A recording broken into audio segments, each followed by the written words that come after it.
That may be the greatest catch I've ever seen in my life.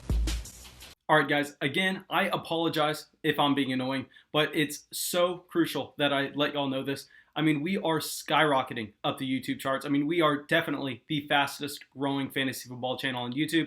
In the past 2 weeks, we have tripled our subscribers. I mean, I'm recording this right now and we have like 6,400. And about 10 days ago, we were in the 2000s. And also, it took me about a year and a half to get us to the 2000s. And then we've tripled it in a span of 2 weeks. I mean, guys, y'all are the absolute best. Y'all are the best fantasy football channel on YouTube. The way that y'all just blow up the likes on every single video, the way that y'all have the notifications on for the videos, you come in right away, and I notice all of y'all, part of the notification gang, come in and just leave. By the time I go to click on the video to make sure everything's fine on my own laptop and leave a comment announcing the stream for the night, I mean, there are already 15 comments down there from all of y'all. I mean, y'all are just absolutely amazing. And because of that, I'm going to continue streaming every single night for y'all because it's unrealistic for me to go down there and try to answer all of your questions in the comments. Because, I mean, through Twitter, through Instagram, through the comment section, through our fantasy football group chat, I probably get now I probably get about 400 fantasy football questions a day. So that would just be impossible for me to sit there and do that. But that's why I'm going out there every Monday, Tuesday, Wednesday, Thursday, Friday, and Saturday nights, live streaming for y'all to try to answer as many of your questions as possible. And I am also going to be doing it on Sunday mornings before the game kicks off. That way I can try to get to as many of your start sit questions as possible. And throughout the week, we can also answer waiver wire moves, just about anything. But guys, I know I'm sorry that if you have participated in the past couple live streams and I've not been able to get to your question, it's just because there have been so many people in there. And I highly recommend, if you want your question answered, going down, subscribing to the channel, hitting the bell next to the subscription, and then you're going to be notified as soon as we go live. And you're going to be able to be one of the first people in there to almost ensure that you get your question answered. Okay, but I mean, that was all the announcements we need to make. I'm tired. I don't want to waste any more time. Let's get to these players. And the first player we're going to talk about is someone I did not expect to have to talk about. I thought it was kind of common sense, but Devonta Freeman. Okay, so the only reason I'm bringing Devonta Freeman up is I have just been befuddled by the questions that I've received in the live stream as of late. Y'all know, I think out of everyone on YouTube, I mean, because I live stream every night, because I answer, probably thousands and thousands of questions in the span of the week, I mean, I think I have the best temperature check on just what people across many different leagues are thinking about specific players. That's why I think my buy low and sell high videos so far have been so accurate and so successful, because y'all are actually going out there and commenting and letting me know, especially during the live streams, that some of the advice that I've given y'all have been actually able to go out there and perform in your own league, and it has worked out a week later, and I'm very, very happy to hear that. If I see 3 of those comments, guys, that just absolutely makes my day. But, when we are looking at Devonta Freeman, I think a ton of people are going to get suckered into this play, and I'll say a couple things here. One, I am not pessimistic about Devonta Freeman's entire 2020 season. I think maybe starting in week 4, week 5, he does become startable for you, maybe as a running back 2 if you lost Saquon Barkley, if you lost Christian McCaffrey and really need some depth. But there are a ton of things stacking up against him in this week 3 matchup. First off, he is going up against the San Francisco 49ers. And yes, I understand Joey Bosa is out. I understand that this defense does have other injuries throughout. And the offense for the 49ers is also injured. So this game should be a little bit more competitive. But at the end of the day, it is still a very good defense. And we know that the New York Giants and Saquon Barkley, they weren't even necessarily run blocking well enough for Saquon Barkley to go out there and get production. And I think we can all come to a consensus and say, without any injuries in the NFL, at the very minimum, Saquon Barkley is a top 3 running back. Maybe someone will make an argument that he's outside the top 3, but everyone can at least agree that he's a top 5 running back in the NFL. And I would make the argument that after what we've seen these NFL franchises do in terms of not necessarily going out there and prioritizing Devonta Freeman, I think that we are going to try to just go and avoid the situation entirely, because at least in week 3, this is a running back that was not brought in by any NFL roster until they were absolutely desperate. I understand the reports that it was just because Devonta Freeman wanted a good amount of money, and he ended up getting that with the New York Giants. But at the end of the day, if this offensive line is going to be bad, if Devonta Freeman has only been with this team about 3 or 4 days, I think that they are going to actually get Wayne Gallman and Dion Lewis a lot more involved than most people would expect, at least for week 3. And Devonta Freeman is going to have a very small role on this offense, and it's going to be very inefficient overall whenever he is able to touch the ball. So, I mean, there is no reason. I don't care what. I probably would rather start Gus Edwards over Devonta Freeman. I mean, I don't care what your situation is. Please make sure that you are not starting Devonta Freeman in week 3.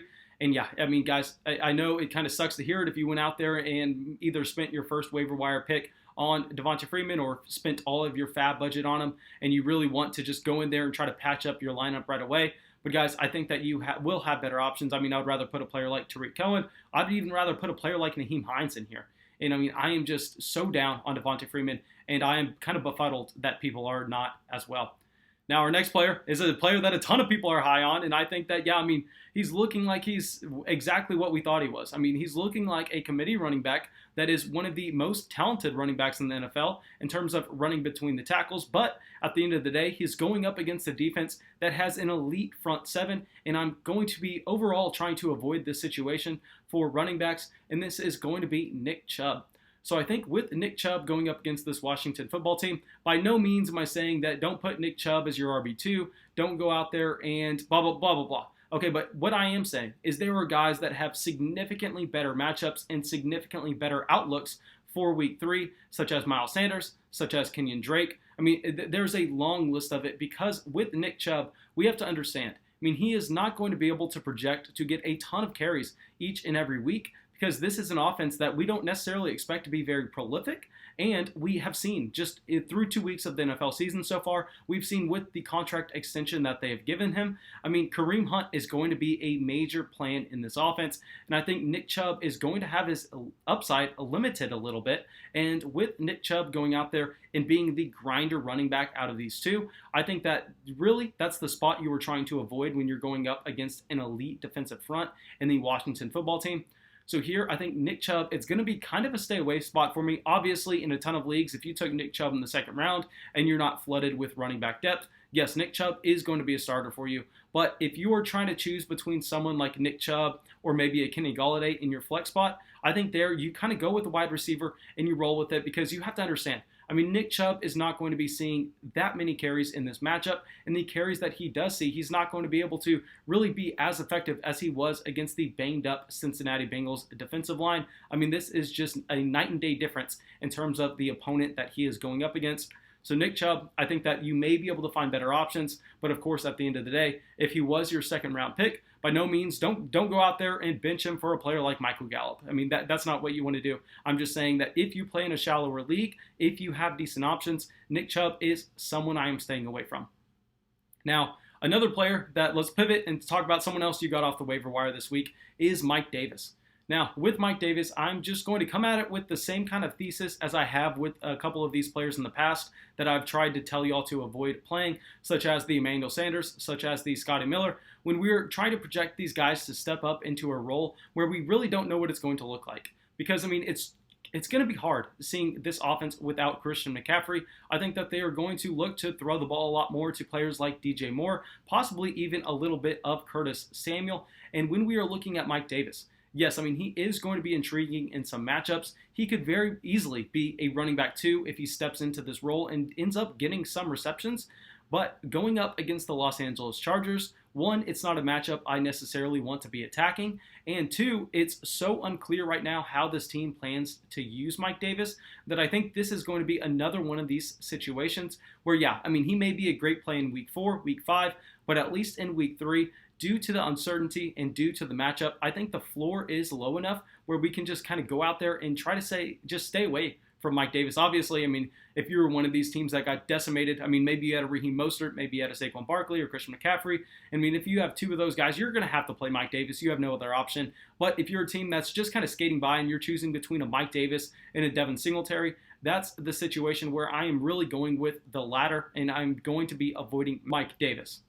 Okay, our next running back, Melvin Gordon, and I know Melvin Gordon is going to be someone that's going to make a ton of your starting lineups, and very similar to the Nick Chubb, I think he's in the same range. I think that this is a running back that, unlike Nick Chubb, he's actually going to see more targets and more carries because Phillip Lindsay is, at least from last I read, still looking like he is going to miss Sunday's game, and if that does happen, Melvin Gordon is going to project to get a ton of usage in this offense. but a couple questions. One, we know that the Tampa Bay Buccaneers defense has been one of these defenses we are trying to avoid playing in 2020. And two, we don't know what kind of production that Jeff Driscoll is going to be able to provide for this Denver Broncos offense. So overall, I think this is another one of these situations where maybe you don't have the option. Maybe you have an injury elsewhere on your roster. But I mean, guys, if y'all are choosing between throwing a Melvin Gordon or a Hollywood Brown, a Melvin Gordon or a Allen Robinson, I mean, someone like that, I'm probably just going to end up going with the wide receiver in your flex spot. Obviously, if you're relying on Melvin Gordon to be your RB2, he's still going to get a ton of carries, a ton of targets. So I think that he has the floor of, he has a decent floor just because of the touches that we can expect him to receive. But at the end of the day, I think that because of this defense, because of the uncertainty in the offense, I don't think it's going to be easy to project him to have a very high ceiling. So Melvin Gordon is a player that I am a little bit pessimistic about in week 3. Now our last player, Todd Gurley. Todd Gurley, there's a million reasons to stay away from him. One, I think I read that he actually has not broken a tackle yet this season. I think that he is one of these running backs that looks entirely washed. I think the Atlanta Falcons are starting to realize why the Los Angeles Rams cut him. And at the same time, Todd Gurley is not getting usage in the passing game, which is extremely concerning. We're actually seeing Brian Hill accrue more targets than Todd Gurley, and we know that targets translate directly to fantasy points, and that is one of the highest value touches a running back can get. And they're going up against the Chicago Bears. I think Todd Gurley hasn't been too bad lately because they've been playing in these shootouts where there are just a ton of points around the board. I think that in week 3, though, we are going to be seeing a lower scoring game out of this Atlanta Falcons offense. And that's going to be a situation that I think does impact Todd Gurley's usage. And yeah, it's a little bit worrisome. But he's another one of these guys you just may not be able to get away from. And that's just the reality of it with all these injuries that are going on in the NFL right now. So take all of this with a grain of salt. But these are the players that I'm going to be trying to avoid at the moment. And yeah, that's all I got for y'all. I want to remind everyone I'm going to be live streaming every Monday, Tuesday, Wednesday, Thursday, Friday, and Saturday nights, and on Sunday morning. So if I was not able to talk about one of your players here, make sure you come out, check us out in the live stream, and yeah, just pop in, ask a question, hang out. It's a great time. But yeah, that's all I got for y'all guys, and have a great day.